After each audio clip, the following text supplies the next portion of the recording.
मेरे सामने रखी गई कि भाई आपका तो घर खाली करवा दिया, तो आपकी तो पार्टी तोड़ दी, तो आपका तो परिवार तोड़ दिया, फिर भी आप, क्योंकि ये सब सवाल अभी आएंगे आपकी तरफ से, मैं पहले ही इस पे एक स्पष्टता दे रहा हूँ, जब आप पूछेंगे मैं पुनः दोहराऊंगा।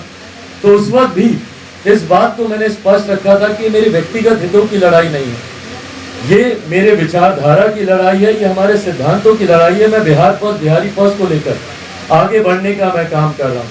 ऐसे में मेरे मुख्यमंत्री की 7 निश्चय नली गली बनाने से भैया बिहार का विकास नहीं होता। हुआ होता तो 18 साल से जो प्रदेश के मुख्यमंत्री हैं उनको आज बिहार को इस बदहाल परिस्थिति में नहीं देखना पड़ता। आज बिहारी जिस परिस्थिति में बिहार में जी रहे हैं, ये आज़ादी के 75 साल के वाला एक राज्य नहीं हो सकता। तो कहीं ना कहीं मुख्यमंत्री जी की गलत नीतियों के हम लोग खिलाफ रहे। 2020 में उसी के आधार पर हम लोगों ने चुनाव लड़ने का हम लोगों ने काम किया। और उस वक्त भी जब हम लोग अलग हुए, भारतीय जनता पार्टी का और प्रधानमंत्री जी का समय समय पर रह रहकर मैंने समर्थन उनकी नीतियों का, हर उस नीति का जो हमारे सिद्धांतों के आधार पर रही, मजबूती से हम लोगों ने समर्थन किया। कई बार तंज के तौर पर मेरे ऊपर हनुमान का भी का नाम दिया गया, पर्यायवाची नामों से मुझे बुलाया गया। इन तमाम बातों को सहजता से स्वीकारते हुए मैंने कभी इस बात से परहेज नहीं रखा कि मेरा प्रधानमंत्री नरेंद्र मोदी जी के प्रति व्यक्तिगत तौर पर और एनडीए की नीतियों के साथ लोक जनशक्ति पार्टी रामविलास की नीतियों का सहजता के तौर पर एक संबंध हमेशा से रहा है। और उस संबंध को बीते दिनों बिहार में जो उपचुनाव हुए उसमें भी मैंने निभाया। एनडीए से अलग होने के बावजूद भी तीनों उपचुनाव में भारतीय जनता पार्टी के पक्ष में हम लोगों ने प्रचार किया, जिसमें कुर्नी और गोपालगंज की सीट हम लोग जीते। वहीं मोकामा वाली सीट जो वैसे ही बहुत कठिन कही जा रही थी, बट उसका जो एक हार का मार्जिन बड़ा होता उसको कई हद तक हम लोगों ने सीमित करने का काम किया।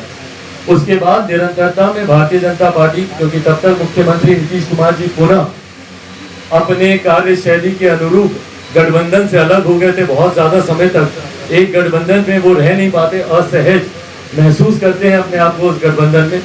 वो गठबंधन से अलग हुए। भारतीय जनता पार्टी के कई नेता तब से लेकर अभी तक मेरे पार्टी के तमाम वरिष्ठ नेताओं के संपर्क में रहे।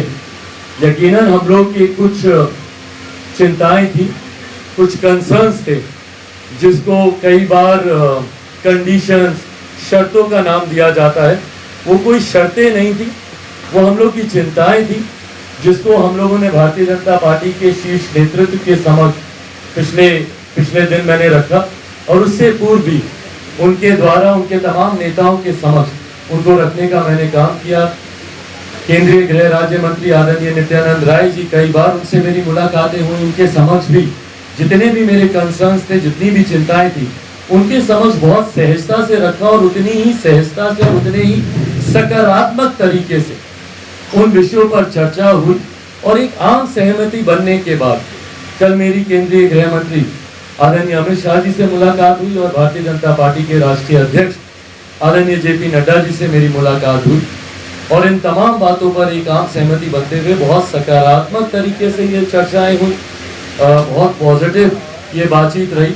और अंतोगत्वा इन तमाम विषयों को मद्देनजर रखते हुए लोक जनशक्ति पार्टी रामविलास के तमाम राष्ट्रीय पदाधिकारी, तमाम राज्यों के हमारे पदाधिकारी, प्रदेश के तमाम पदाधिकारियों से एक आम राय बनाकर चर्चा कर कल लोक जनशक्ति पार्टी रामविलास ने एनडीए में औपचारिक तौर पर पुनः जुड़ने का ये फैसला लिया है।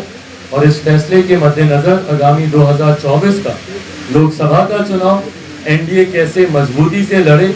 और बिहार में जो पिछली बार एक चूक हो गई थी, एक सीट से हम लोग रह गए थे, 40 में से 39 जीते, एक सीट हम लोगों की रह गई थी। तो इस बार कैसे 40 की 40 सीट जीते।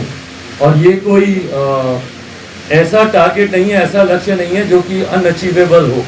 पूरी तरीके से आज की तारीख में जो भी बिहारी है या जो भी बिहार की जनता के रुख को अब समझता है, तो वो इस बात से सहमत होगा कि मुख्यमंत्री नीतीश कुमार जी जिस गठबंधन में रहेंगे वो उस गठबंधन को नुकसान ही देंगे। उनके प्रति जो आक्रोश है 2020 में भी हम लोगों ने देखा, इसीलिए उनकी पार्टी तीसरे नंबर की पार्टी बनी, आधे से ज्यादा प्रत्याशी उनके चुनाव हारे। तो जनता का आक्रोश है उनके प्रति। और विश्वसनीयता पे एक बहुत बड़ा प्रश्न चिन्ह मौजूदा सरकार के ऊपर है। जिन्होंने नो एंट्री कहा उन्होंने ही उनकी एंट्री दिलाई, जिन्होंने कस्में खाई कि हम इनके साथ नहीं जाएंगे, उनके साथ दोनों वापस आए, तो व्यक्तिगत महत्वाकांक्षाओं के लिए बना हुआ बिहार में ये महागठबंधन जनता को कम से कम स्वीकार्य नहीं है। और ये मेरे विश्वास को बढ़ाता है कि आने वाले लोकसभा के चुनाव में एनडीए गठबंधन मौजूदा प्रधानमंत्री आदरणीय नरेंद्र मोदी जी के कुशल नेतृत्व में 40 की 40 सीटें मैं बिहार से मैं बोल सकता हूं, बाकी राज्यों में भी यकीनन बेहतर प्रदर्शन रहेगा,